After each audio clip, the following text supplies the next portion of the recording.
Assalamualaikum warahmatullahi wabarakatuh. Kenalkan nama saya Muhammad Ridho. Dengan NIM 0815 1380 3280 di sini saya akan menjelaskan laporan akhir praktikum SDK materi evaluasi ekonomi.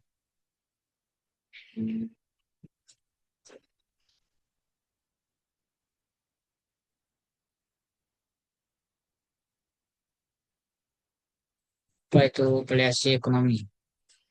Eh, Evaluasi ekonomi itu adalah proses sistematis untuk mengukur nilai suatu barang, jasa, atau sumber daya seringkali dinyatakan dalam satuan moneter. Peran krusialnya yaitu konsep ini sangat penting untuk mengambil keputusan yang tepat di berbagai sektor, mulai dari strategi bisnis, investasi, perumusan kebijakan publik, hingga pengelolaan sumber daya alam yang berkelanjutan. Terus kerangka ekonomi value (TEV) memiliki kategori utama yaitu use value, nilai yang diperoleh dari penggunaan langsung atau tidak langsung suatu sumber daya. Terus ada nilai warisan dan eksistensi, nilai yang terkait dengan keinginan untuk melestarikan sesuatu untuk generasi mendatang atau hanya karena keberadaannya. Terus ada non-use value, nilai yang tidak terkait dengan penggunaan langsung atau tidak langsung, melainkan dari keberadaan atau potensi sumber daya. Terus ada nilai konsumsi, manfaat yang didapatkan dari konsumsi produk atau jasa seperti makanan, air bersih, atau energi. Terus ada nilai rekreasi, manfaat dari kegiatan rekreasi seperti pariwisata alam, hiking, atau mancing.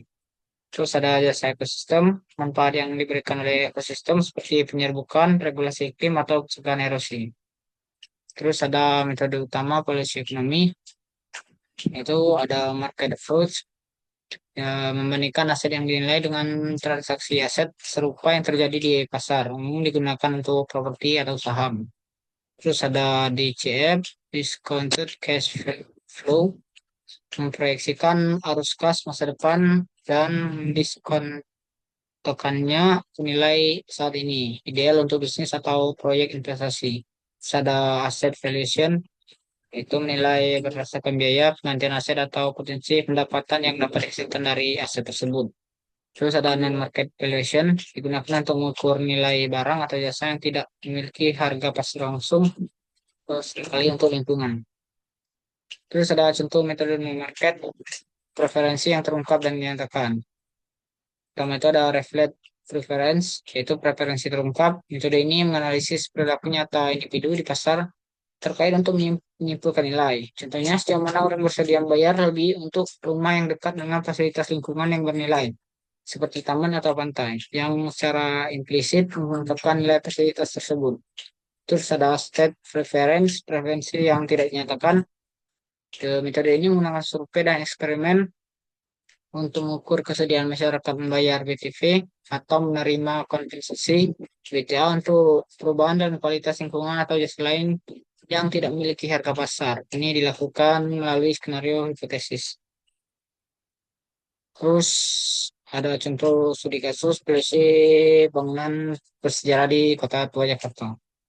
Peningkatan produksi bangunan bersejarah di Kota Tua Jakarta kini dialih fungsikan menjadi hotel budget, restoran modern, dan ruang kerja bersama yang secara drastis meningkatkan nilai ekonomi mereka.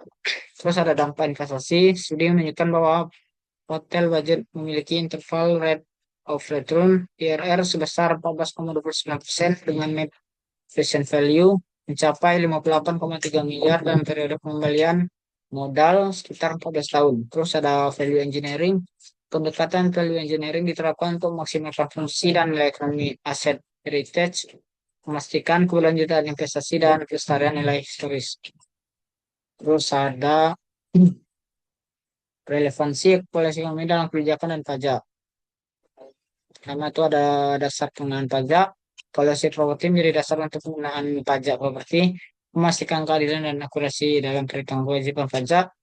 Terus ada harga transfer, penting untuk penentuan harga transfer antar perusahaan multinasional, mencegah pengalihan keuntungan yang masuk kepatuhan pajak.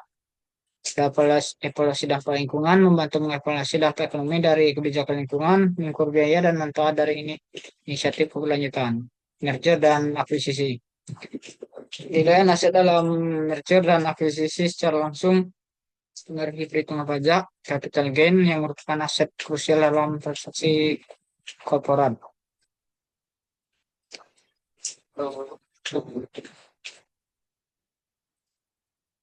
Terus ada tentang keterbatasan polisi ekonomi. Skill penting polisi ekonomi tidak terkendala dalam kompleksitas. Nah, itu ada preferensi individu beragam, nilai dan penggunaan sulit diukur, jasa ekosistem tanpa pesan. Terus mengapa polisi ekonomi penting? Itu untuk yang pertama itu ada pengelolaan sumber daya berkelanjutan, membantu dan mengelola sumber daya alam secara efektif dan berkelanjutan yang mengungkapkan nilai penuhnya. Keputusan investasi yang tepat, memfasilitasi pengambilan keputusan investasi yang lebih cerdas dan kebijakan publik yang lebih akurat.